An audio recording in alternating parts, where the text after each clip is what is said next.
రెండు రాజుల గ్రంథము 5వ అధ్యాయము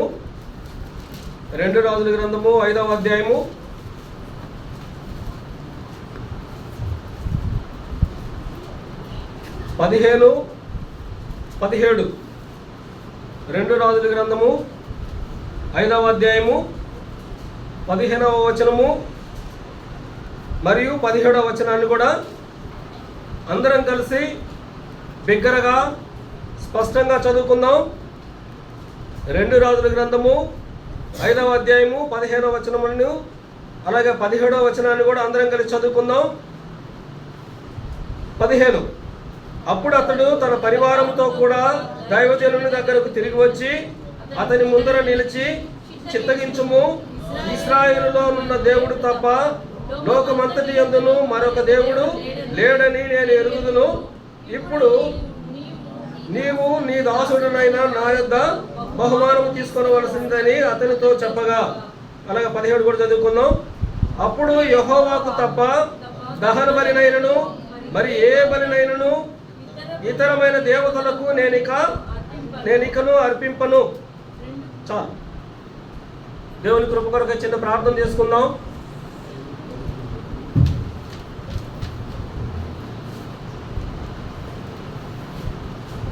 ప్రార్థన. ప్రేమ కలిగిన ప్రియమైన మా తండ్రి, పరిశుద్ధుడైన మా ప్రభువా, సర్వశక్తిమంతుడా, సర్వాధికారి, నిన్న నేడు నిరంతరము ఒకటే రీతిగా ఉన్న మా ప్రియ ప్రభువా, మీ పరిశుద్ధ పాదాలకు స్తోత్రాలు, వందనాలు చెల్లించుకుంటున్నాము తండ్రి.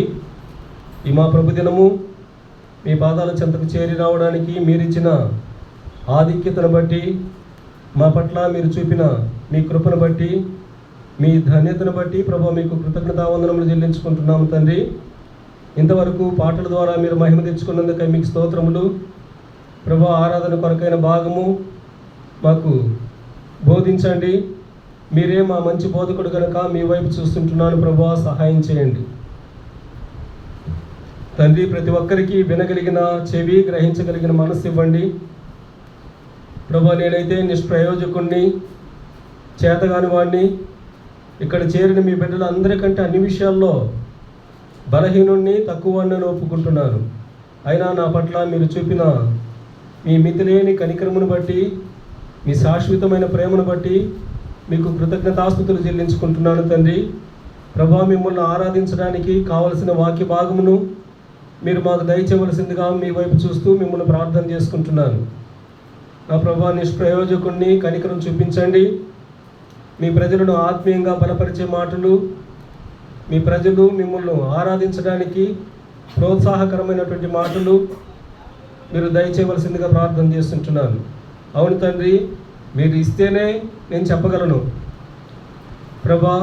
నేనైతే తెలివి తక్కువ నేను ఒప్పుకుంటున్నాను, సహాయం చేయండి.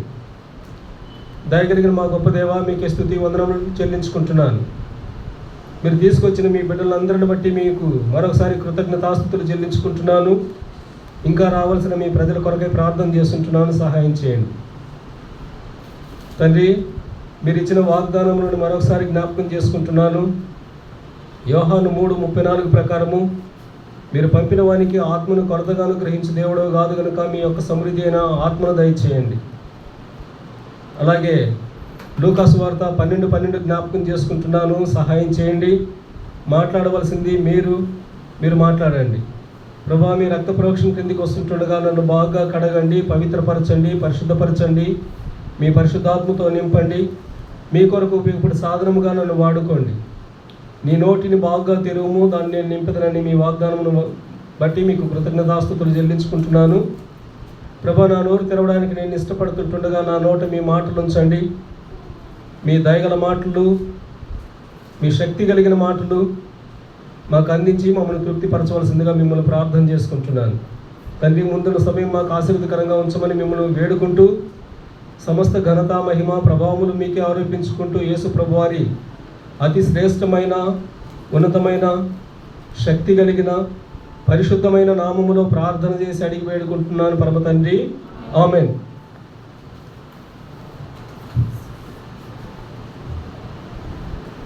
చదవబడిన వాక్య భాగము మనకు బాగా ప్రతి ఒక్కరికి తెలిసినటువంటిదే. ఎందుకంటే ముఖ్యంగా సండే స్కూల్ పిల్లల కాడ నుంచి మనం నేర్చుకుంటుంటాం ఆ స్టోరీని. ఈ మాటలు ఎవరు అంటున్నారు? నయమాను అంటున్నాడు. మరొకసారి చదువుకుందాం. ఏమంటున్నాడు? 15వ వచనం. అప్పుడు అతడు తన పరివారంతో కూడా దైవజనుని దగ్గరకు వచ్చి తిరిగి వచ్చి అతని ముందర నిలిచి, చిత్తగించుము, ఇశ్రాయేలులో ఉన్న దేవుడు తప్ప లోకమంతటి యందును మరొక దేవుడు లేడని నేను ఎరుగుదును. చాలు. ఇశ్రాయేలులోనున్న దేవుడు తప్ప లోకమంతటి యందును మరొక దేవుడు లేడని నేను, అంటే ఇక్కడ అనుభవపూర్వకమైనటువంటి ఆరాధన దేవునికి అర్పిస్తున్నాడు. ఏంటి ఆయన అనుభవపూర్వకమైనటువంటి ఆరాధన? ఆయన ఒక కుష్ఠరోగి. ఆ కుష్ఠరోగిని బాగు చేశాడు. బాగైనందుకు కృతజ్ఞతగా దేవుని ఆరాధిస్తున్నాడు. ఒకప్పుడు తెలియని దేవతలకి, లేకపోతే దేవుడు అని ఆయన అనుకున్నటువంటి వారికి ఆయన ఆరాధన చెల్లిస్తున్నాడు, గణపరుస్తున్నాడు. అయితే ఇక్కడ వారు ఎవ్వరూ చేయలేనటువంటి అద్భుత కార్యము నయమాను విషయంలో దేవుడు చేశాడు కాబట్టి కృతజ్ఞతగా ఏమంటున్నాడు? మళ్ళా చదువు.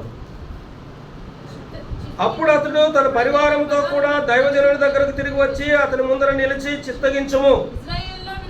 సరే ఇక్కడ ఇంకో మాట మనం గమనించినట్లయితే, అప్పుడు అతడు తన పరివారంతో కూడా, అంటే ఆయన ఒక్కడే దైవజనుడి దగ్గరికి రాలేదు. ఆయన ఒక్కడే దేవుని సన్నిధికి రాలేదు. ఆయన వస్తూ ఏం చేశాడు?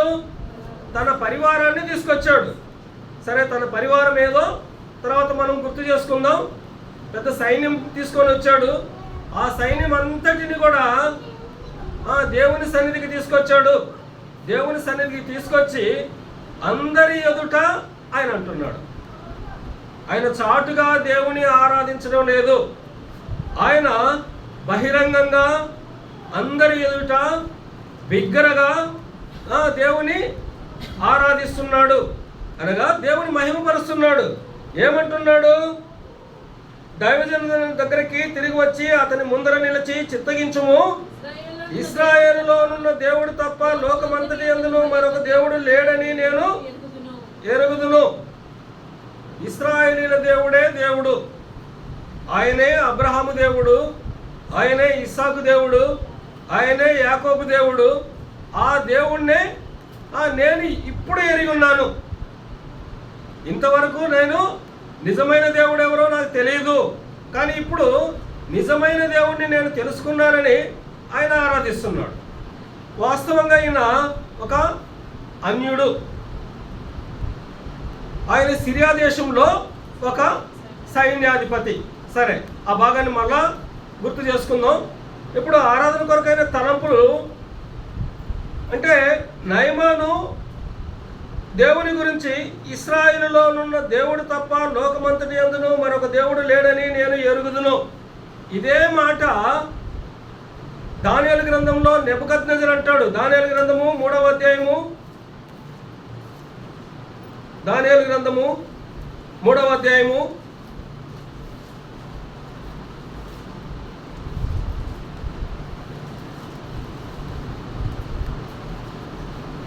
29.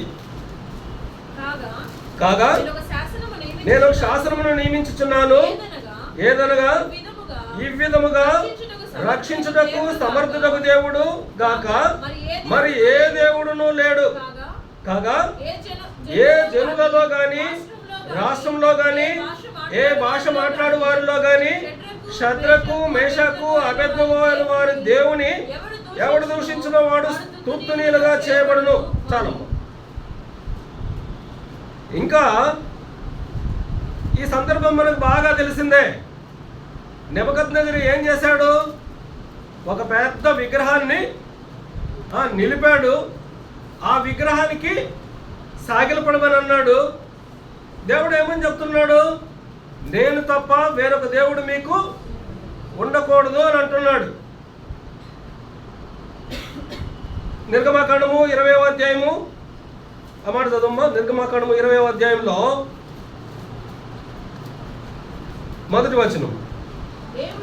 దేవుడు ఈ ఆజ్ఞలన్నీ వివరించి చెప్పెను, నీ దేవుడనైన యెహోవాను నేనే దాసుల గృహమైన ఐగుప్తు దేశంలో నుండి నిన్ను వెలుపలికి రప్పించి తిని, నేను తప్ప వేరొక దేవుడు నీకు ఉండకూడదు, నేను తప్ప వేరొక దేవుడు నీకు ఉండకూడదు అని స్పష్టంగా చెప్పాడు. పైన ఆకాశం అందే గాని, క్రింద భూమి అందే గాని, భూమి క్రింద నేల ఎందే గాని ఉండు దేని రూపమునైనను విగ్రహమునైనను నీవు చేసుకొనకూడదు, వాటికి సాగిలపడకూడదు, వాటిని పూజింపకూడదు అని చెప్పాడు. కానీ నెబుకద్నెజరు ఏమని చెప్పాడు? నేను పెట్టిన విగ్రహానికి సాగిలపడండి, నేను పెట్టిన విగ్రహాన్ని పూజించండి అని చెప్పాడు. అంటే దేవుని మాట కాదని ఒక మానవుని మాట వినకూడదు. షద్రకు మెషక అబేద్నెగోల తీర్మానం అదే. షద్రకు మెషక అబేద్నెగోలు ఆ దేవుని మాటకే ప్రాధాన్యత ఇచ్చారు. అంటే దేవుణ్ణే గణపరిచారు. గణపరచడం వల్ల ఆ దేవుడు ఏం చేశాడు? వాళ్ళని భయంకరమైనటువంటి ఆ అగ్నిగుండంలో నుంచి కాపాడాడు. అది అందరూ చూస్తూ ఉండగా కాపాడాడు. వారిని ఎప్పటికంటే 7 అంతలుగా ఆ అగ్నిగుండము ఎక్కువ మంటేశారు. అయితే ఇప్పుడు ఆ అగ్నిగుండంలో షద్రకు మెషక అబేద్నెగోలు వేయబడ్డారు. దూరం నుంచి విసిరేసినటువంటి వాళ్ళేమో అగ్ని కీలల చేత కాల్చబడి చనిపోయారు. అగ్నిగుండంలో ఉన్నటువంటి వీరు ముగ్గురు కనీసం వారి వెంట్రుకలు కూడా కారలేదు, వారి బట్టలు కారలేదు, వాళ్ళకి ఏ హాని కలగలేదు. వారితో పాటు మన దేవుడైన యెహోవా, లేకపోతే వారితో పాటు నిజమైన దేవుడు తోడుగా ఉండి వాళ్ళని కాపాడాడు. అది స్వయంగా నెబుకద్నెజరు చూశాడు. నెబుకద్నెజరు చూసిన తర్వాత అప్పుడు అంటున్నాడు ఆ మాట. ఇప్పుడు రండి దానియేలు గ్రంథం 28. నెబుకద్నెజరు షద్రకు మెషకు అబేద్నెగో వీరి దేవుడు పూజార్హుడు, ఆయన తన దూతలను నంపి తనను ఆశ్రయించిన దాసులను రక్షించను, తన దాసులను పంపించి రక్షించాడు. అంటే తను ఆశ్రయించినటువంటి వారిని రక్షించే దేవుడుగా ఉంటున్నాడు. అంటే ఇక్కడ ఎవరు చెప్తున్నారు? ఈ నెబుకద్నెజరు కూడా ఒక అన్యుడే.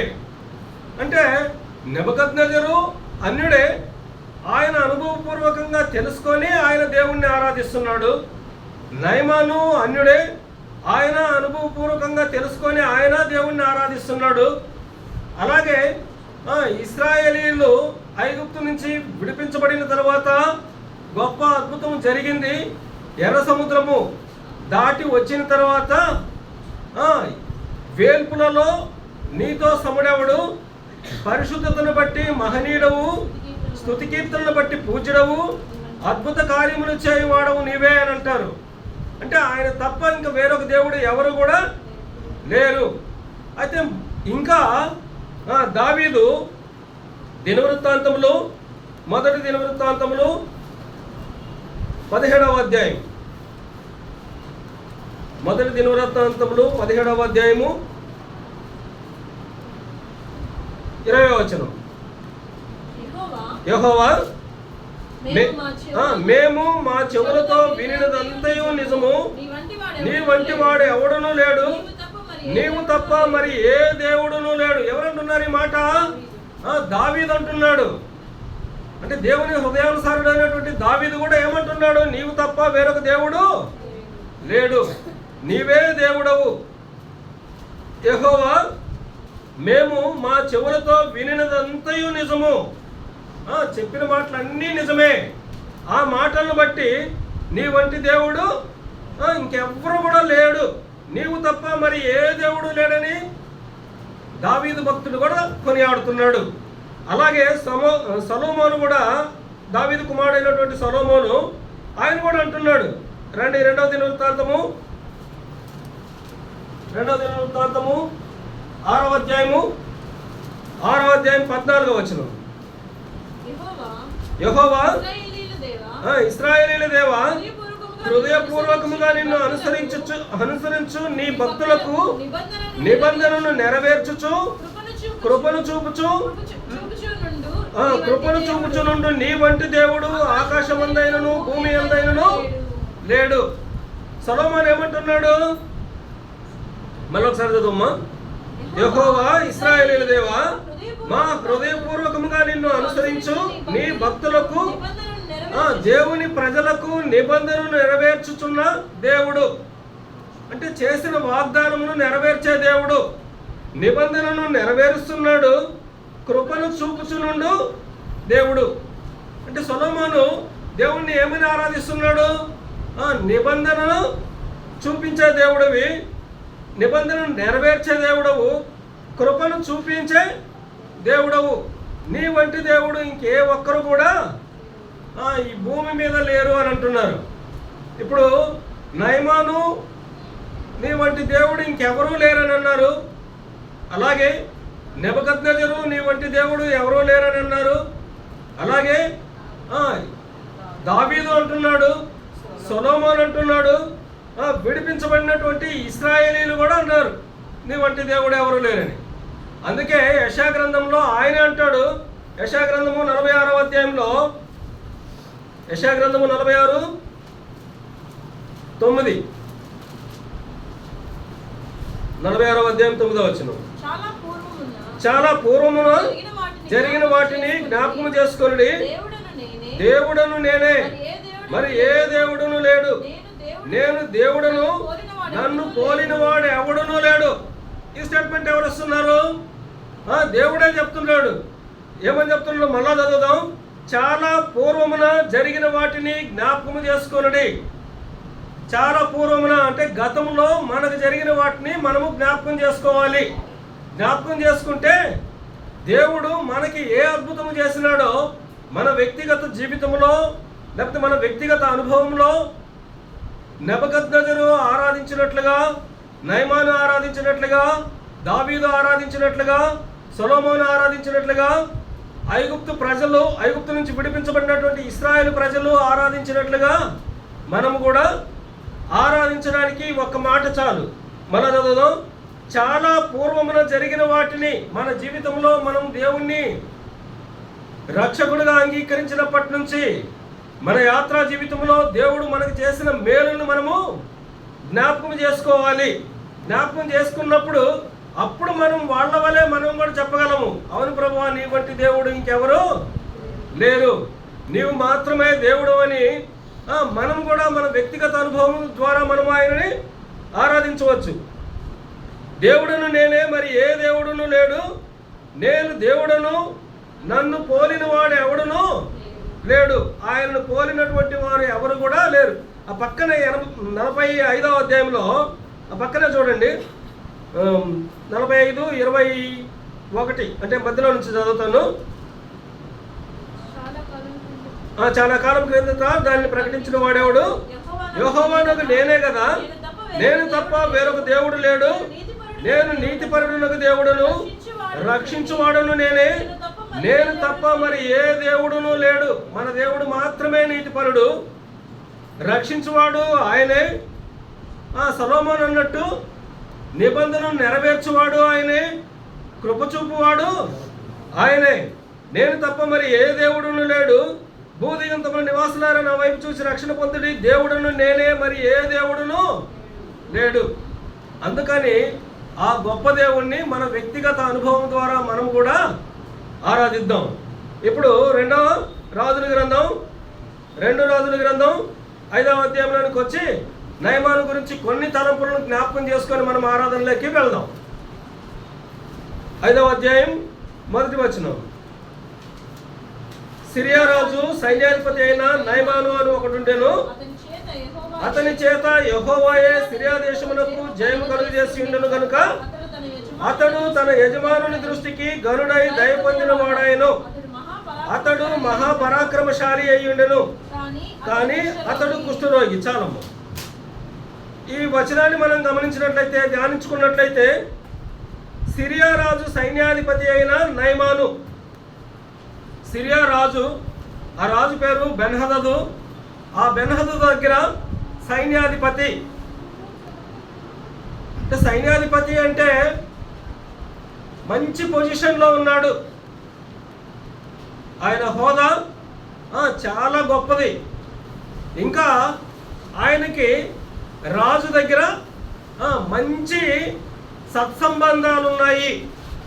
సత్సంబంధాలు ఉన్నాయని ఎందుకు చెప్పొచ్చు అంటే, ఈ నయమాను పోయి అడిగిన వెంటనే రాజు ఏం చేస్తాడు, లెటర్ రాసి పంపిస్తాడు. అంతేకాకుండా అక్కడ ఉన్నటువంటి మాట, అతని చేత యెహోవాయే సిరియా దేశమునకు జయము కలుగజేసి ఉండెను. అంటే నయమాను యుద్ధానికి వెళ్ళాడంటే ఆ యుద్ధంలో తప్పకుండా నయమాను విజయాన్ని పొందుకుంటాడు. ఎందుకు పొందుకుంటాడు? ఇక్కడ ఇంకో మాట కూడా మనం గమనించాలి. యెహోవాయే నయమానుతో ఉన్నాడు. యెహోవాయే నయమాను చేత యుద్ధం చేయించి విజయాన్ని ఇస్తున్నాడు. కనుక అతడు తన యజమానుని దృష్టికి గనుడై దయ పొందిన వాడాయను. తన యజమానుడు ఆయనని చాలా ప్రేమిస్తున్నాడు, యజమానుని దృష్టికి గనుడుగా ఉంటున్నాడు. ఈ సందర్భాన్ని మనం ఒకసారి గుర్తు చేసుకున్నట్లయితే, శతాధిపతి అయినటువంటి ఒక ఆయన ఉంటాడు మత్తయి సువార్త 8వ అధ్యాయంలో. ఆ శతాధిపతి యేసు ప్రభు దగ్గరకు వచ్చి ఏమంటాడు, నా దాసుడు పక్షవాయువుతో బాధపడుతున్నాడు, మరణానికి దగ్గరలో ఉన్నాడు, ఒక్కసారి నా దాసుని స్వస్థపరచండి అని అడుగుతాడు.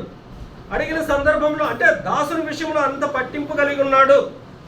ఇక్కడ నయమాను విషయంలో సిరియా రాజు ఎంతటి పట్టింపు కలిగి ఉన్నాడో అంత పట్టింపు కలిగి ఉన్నాడు.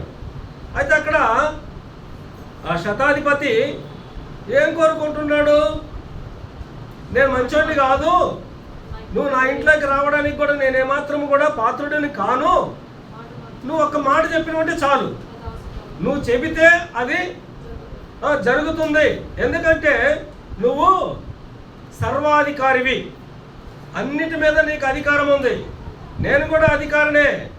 నేను ఎంతమందికి అధికారిని? 100 మందికి అధికారిని. ఈ 100 మందిలో నేను అబ్బాయి నువ్వు పోయి పని చెయ్యి అంటే వాళ్ళు చేస్తారు, నా మాటను వాళ్ళు వ్యతిరేకించరు. కానీ మీరైతే సర్వాధికారివి, అన్నిటి మీద అధికారం ఉంది, నువ్వు ఒక్క మాట సెలవిచ్చావంటే ఆ మాటతో నా శిష్యుడు బాగవుతాడు. ఎందుకంటే సమస్త రోగుల మీద కూడా మీకు అధికారం ఉంది, సమస్త రోగులను మీరు బాగు చేస్తున్నారు, కాబట్టి నా దాసుని కూడా బాగు చేయమని అడుగుతాడు. అంటే ఆ సందర్భాన్ని మనం గుర్తు చేసుకోవచ్చు. ఆ శతాధిపతి తన దాసుని విషయంలో ఎలాంటి పట్టింపు కలిగి ఉన్నాడో అలాంటి పట్టింపు సిరియా రాజు నయమాను విషయంలో కలిగి ఉన్నాడు. అతడు మహాపరాక్రమశాలి అయి ఉండెను. ఎవరు? నయమాను మహాపరాక్రమశాలి. పరాక్రమశాలి అంటేనే గొప్ప. అయితే ఇక్కడ ఆయన గురించి ఇంకా విశేషంగా ఏమని చెప్తున్నారు? మహా అనే మాట వాడుతున్నారు. అంటే మహాపరాక్రమశాలి, ఇన్ని మంచి లక్షణాలు ఉన్నాయి, కానీ అక్కడ గాని అనే మాట మనం చూడొచ్చు.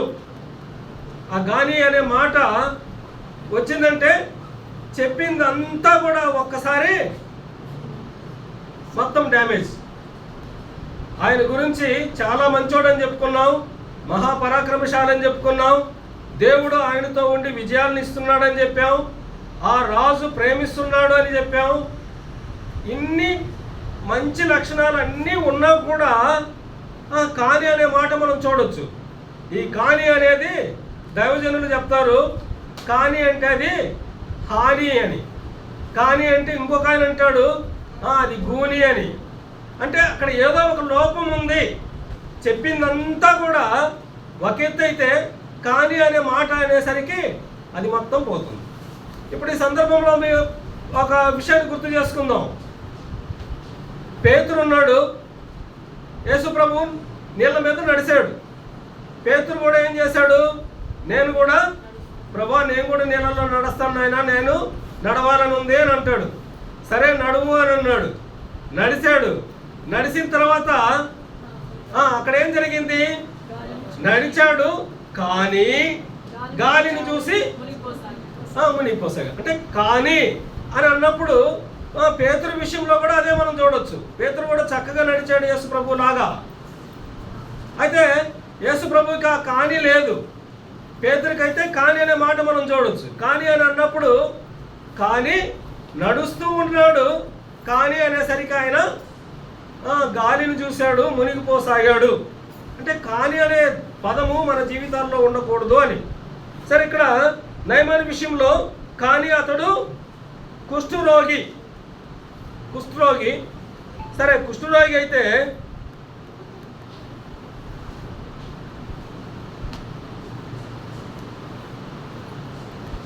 నాలుగో వచనం, 5వ అధ్యాయం 4వ వచనం నుంచి. నయమాను రాజు వద్దకు పోయి ఇశ్రాయేలు దేశపు చిన్నది చెప్పిన మాటలను అతనికి తెలియజేయగా, సిరియా రాజు నేను ఇశ్రాయేలు రాజులకు దూత చేత పత్రిక పంపించదనని ఆజ్ఞ ఇచ్చిన కనుక అతడు 20 మణుగుల వెండియు 1,20,000 రూపాయల బంగారును 10 దుస్తుల బట్టలను తీసుకొని పోయి ఇశ్రాయేలు రాజునకు పత్రికను అప్పగించను. దేవుని చిత్తమైతే బలవర్తమానంలో ఆ చిన్నదాని గురించి గుర్తు చేసుకుందాం కాబట్టి అందుకని ఆ చిన్నదాని గురించి నేను చెప్పడం లేదు. అంటే నయమాను గురించి మాత్రమే ఆరాధన కొరకై కొన్ని తలంపులు గుర్తు చేసుకుందాం. అంటే నయమానులో ఇన్ని మంచి లక్షణాలు ఉన్నాయి. వీటితో పాటు ఆయనలో ఉన్నటువంటి ఇంకో మంచి లక్షణం ఏంటంటే చెబితే వినే స్వభావం. ఇప్పుడు చిన్న అమ్మాయి, ఆ అమ్మాయి చెప్పింది అని చెప్పేసి వాళ్ళ భార్య చెప్తే వాళ్ళ భార్య చెప్పిన దాన్ని ఆయన పాటించి రాజు దగ్గరికి వెళ్తాడు. రాజు దగ్గరికి వెళ్ళి రాజు దగ్గర లెటర్ రాయించుకున్నాడు. లెటర్ రాయించుకొని దైవజనుని దగ్గరికి వెళుతూ ఊరకపోకూడదు. అంటే దేవుని సన్నిధికి వస్తున్నప్పుడు ఖాళీగా రాకూడదు.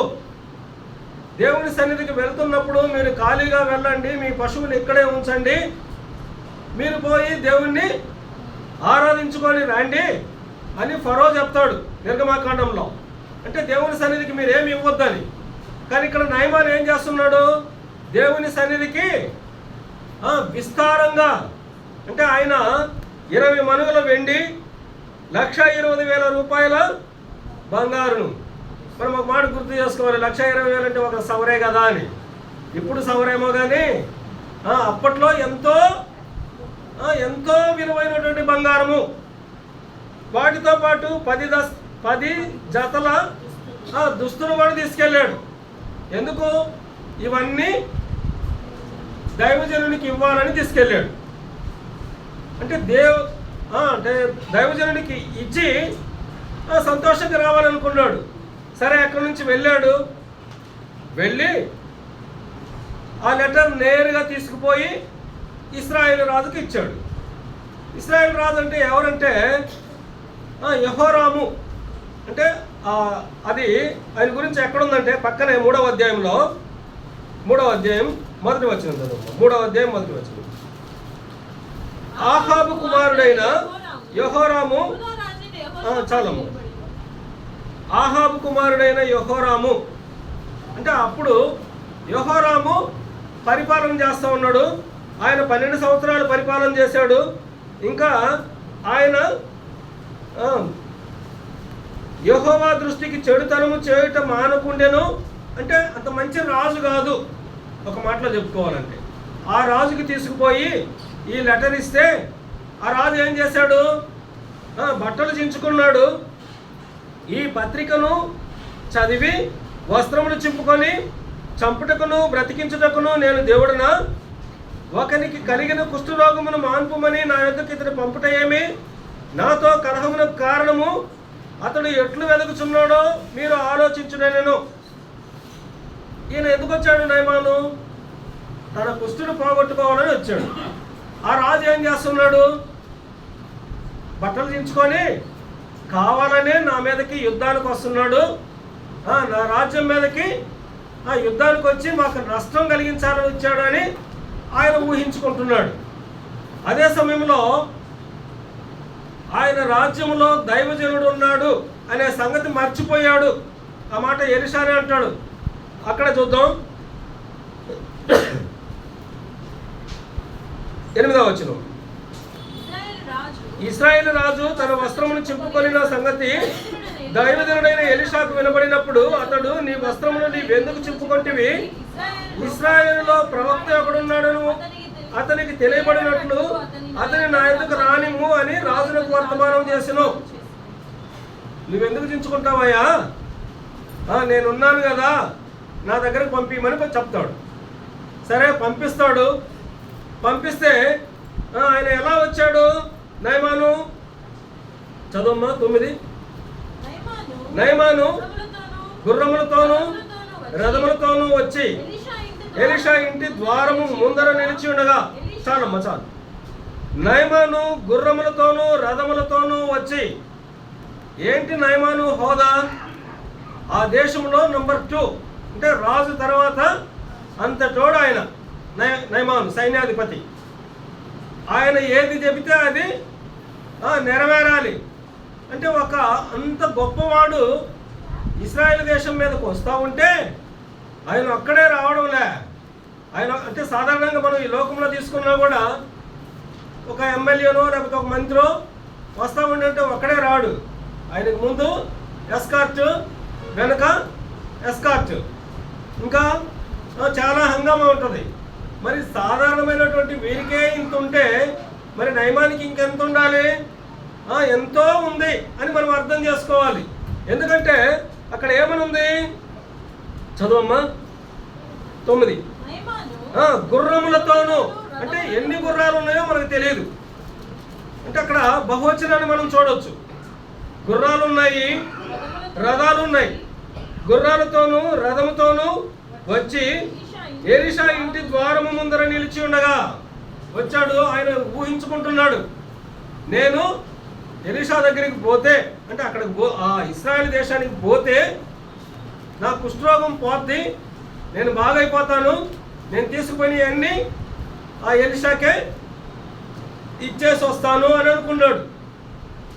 సరే అక్కడికి వచ్చాడు కానీ దైవజనుడు ఏం చేశాడు? ఒక దాసుని పంపించాడు. పంపించి ఏమని చెప్పాడు? చదవమ్మా. ఎలీషా, నీవు యోర్దాను నదికి పోయి 7 మార్లు స్నానం చేయము, నీ ఒళ్ళు మరలా బాగై నీవు శుద్ధుడవగదు అని అతనితో చెప్పుటకు ఒక దూతను పంపెను.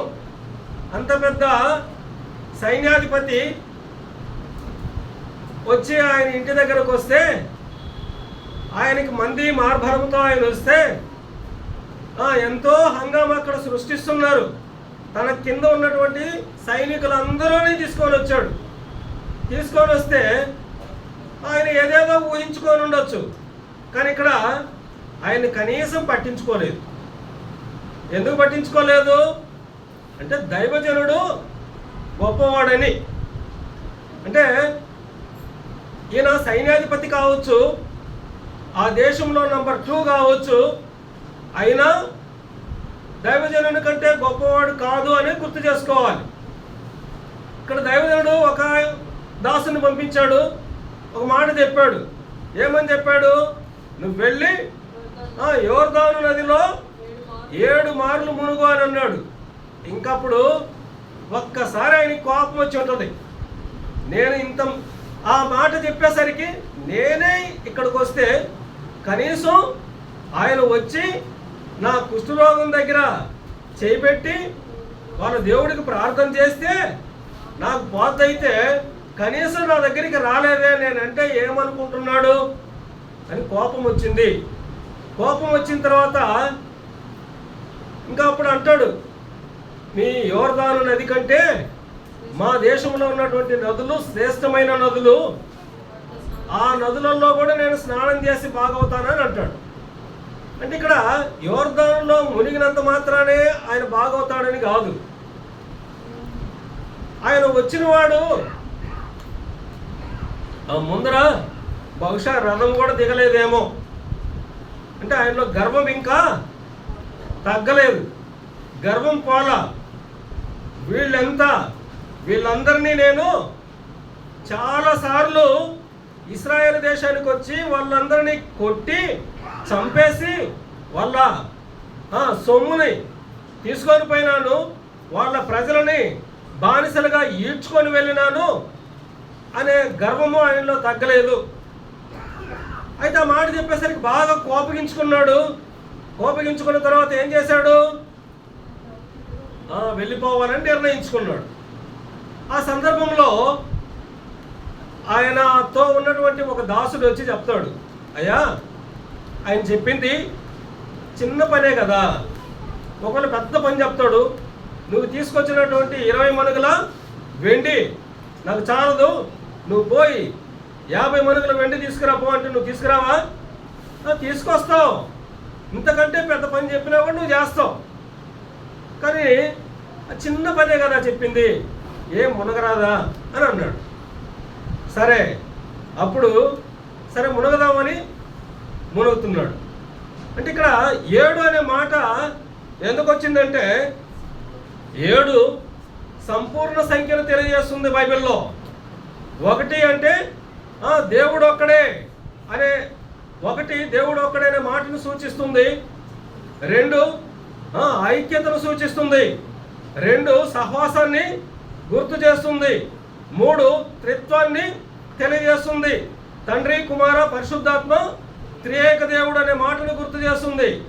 4 సర్వంతర్యామి 4 దిక్కులను సూచిస్తుంది. 4 దిక్కుల్లో నుంచి అందరికీ ఆయనే ప్రభు అని. 5 కృపను తెలియజేస్తుంది. 6 మానవుని సంఖ్యను తెలియజేస్తుంది. 7 సంపూర్ణ సంఖ్య. అందుకే ఆ సంపూర్ణతని గుర్తు చేస్తూ నువ్వు 7 మార్లు మునగమని అన్నాడు. ఇక్కడ దేవుడు కూడా సమస్త సృష్టిని సృష్టించిన తర్వాత 7వ రోజు విశ్రాంతి తీసుకున్నాడు. ఒక్కసారి రండి, ఆదికాండము 2వ అధ్యాయం 3వ వచనం.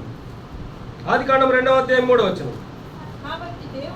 కాబట్టి దేవుడు ఆ 7వ దినమును ఆశీర్వదించి పరిశుద్ధపరచును. ఏలైనగా దానిలో దేవుడు తాను చేసినట్టు సృజించినట్టు తన పని అంతటి నుండి విశ్రమించను. అంటే 7వ దినము ఆశీర్వదించి పరిశుద్ధపరచను.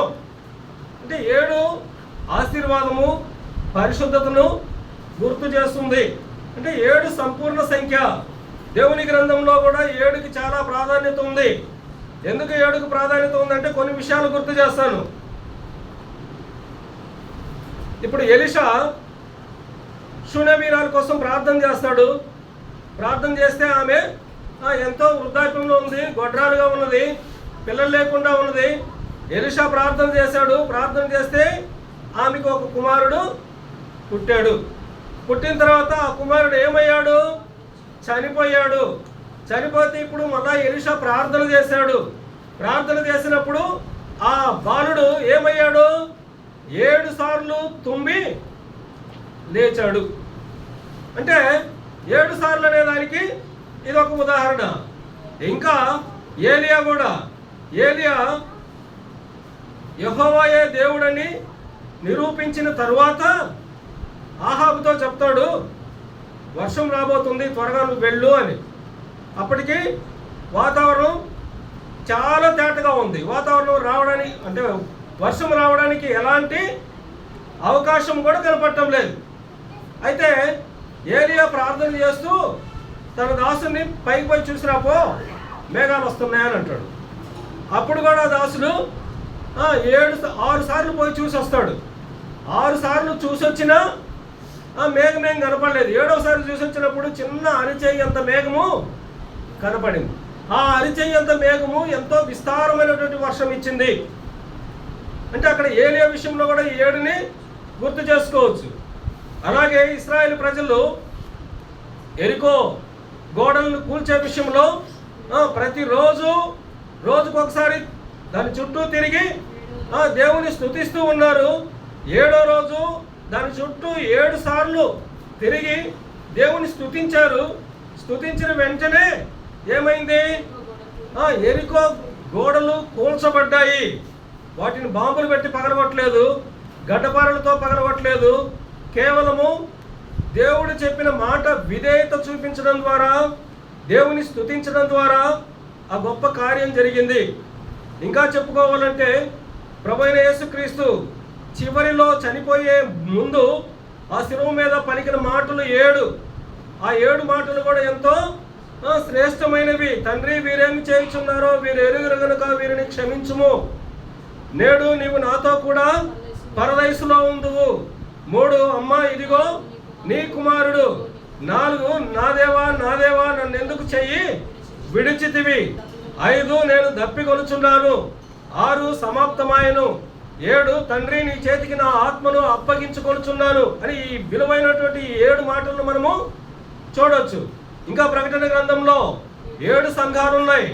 ఆ 7 సంఘాలు అలాగే 7 నక్షత్రములను కుడి చేత పట్టుకొని 7 దీపస్తంభముల మధ్య సంచరిస్తున్న వాడు చెప్పు సంగతులేవనగా అనే మాట ఎఫెసీ సంఘంతో చెప్తాడు. ఈ 7 సంఘాలు కూడా మనకు తెలిసినవే. ఎఫెసీ, స్ముర్న, పెర్గమ, తుయతైరా, సార్దిస్, లవదీకి, ఫిలదెల్ఫియా, లవదీకియా. అంటే ఈ 7 సంఘాలు అంటే 7కి ఇంత ప్రాధాన్యత ఉంది. అయితే నయమాన్ విషయంలో ఎలీషా ఏమని చెప్పాడు? యోర్దాను వెళ్ళి నీవు 7 సార్లు మునగమన్నాడు. అంటే ఆయన మునిగిన ప్రతిసారి అనుకుంటాడు బాగవుతానేమో ఇంకా బాగాలేదేంది. 7వసారి మునిగాడు.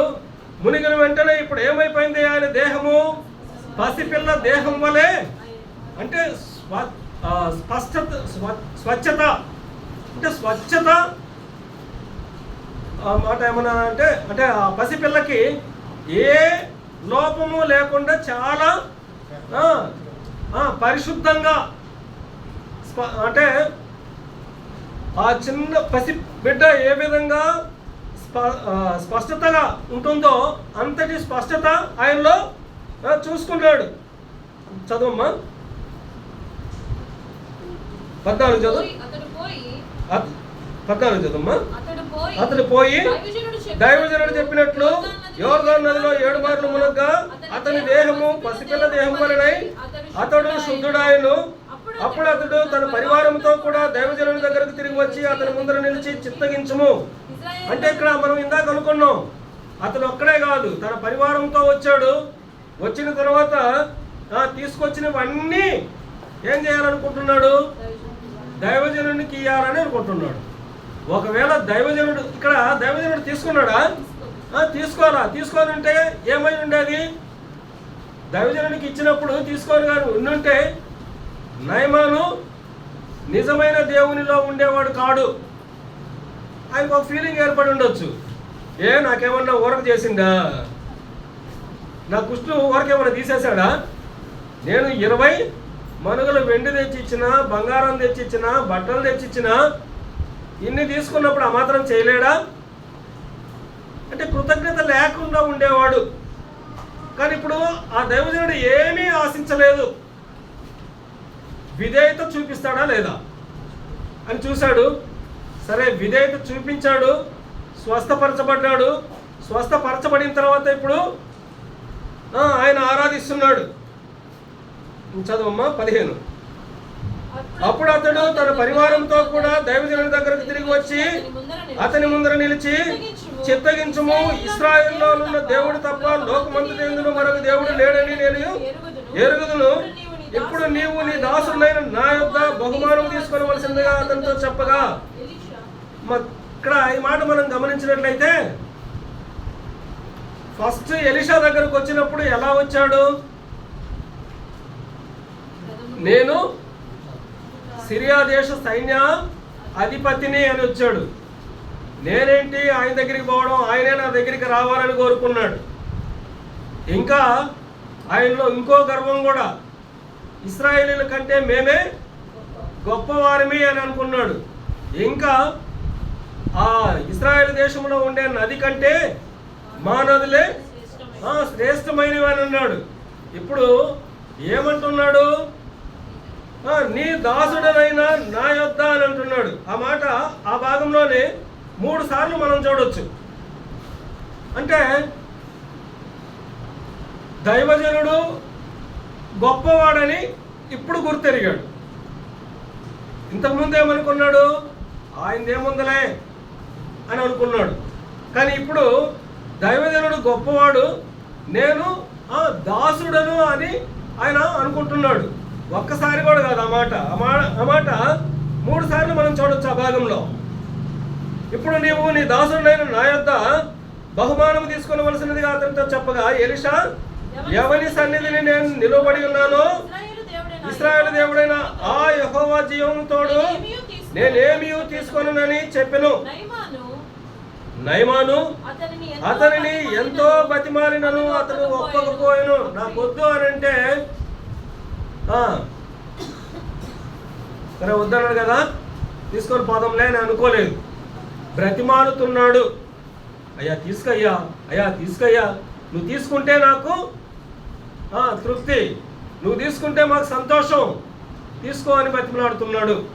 బతిమలాడినా కూడా ఆయన ఏమంటున్నాడు, నాకు నువ్విచ్చేది ఏంది, నాకెవరు, దేవుడున్నాడు, దేవుడిస్తాడు. నా ప్రతి అవసరత ఆయన తీరుస్తుంటే నువ్విచ్చే దాన ధర్మాలు నాకెందుకు, నువ్విచ్చే బహుమతులు నాకెందుకు అని ఆయన ఇచ్చే బహుమతులకు ఆశించలేదు.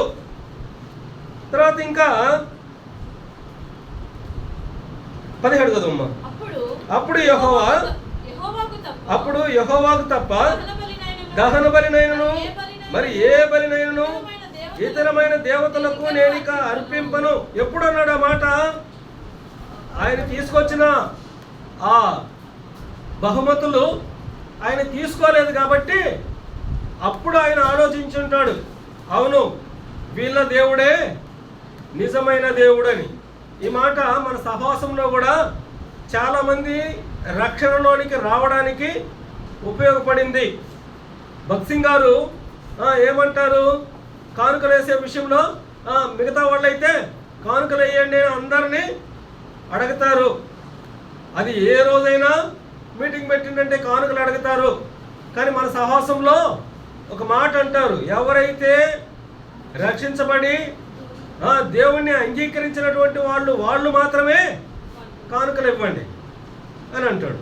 అంటే మిగతా వాళ్ళు మాకు అవసరం లేదు, మీ కానుకలు మాకు అవసరం లేదంటే ఆ మాటను బట్టి మారినటువంటి వాళ్ళు కూడా ఉన్నారు. అందరూ అయితే మాకివ్వండి అని అంటారు. వీళ్ళేంద్ర నాయనా, వీళ్ళు మాకు వద్దని అంటున్నారు, ఎవరైతే రక్షించబడ్డారో వాళ్ళనే ఏమని అంటున్నారు అని ఆ మాటను పట్టుకొని రక్షణ లేనికి వచ్చినటువంటి వాళ్ళు కూడా ఉన్నారు. సరే, ఇక్కడ అప్పుడు యెహోవాకు తప్ప దహన బలినైనను మరి ఏ బలినైనను ఇతరమైన దేవతలకు నేనిక అర్పింపను అని తీర్మానం చేసుకున్నాడు.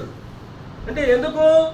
ఆయనే దేవుడు, ఇంకా ఆయనను తప్ప వేరొకరిని నేను ఆరాధించను, వేరొకరిని నేను దేవునిగా భావించను అని అంటాడు. ఇంకా ఏమంటున్నాడు చదువుమ్మా.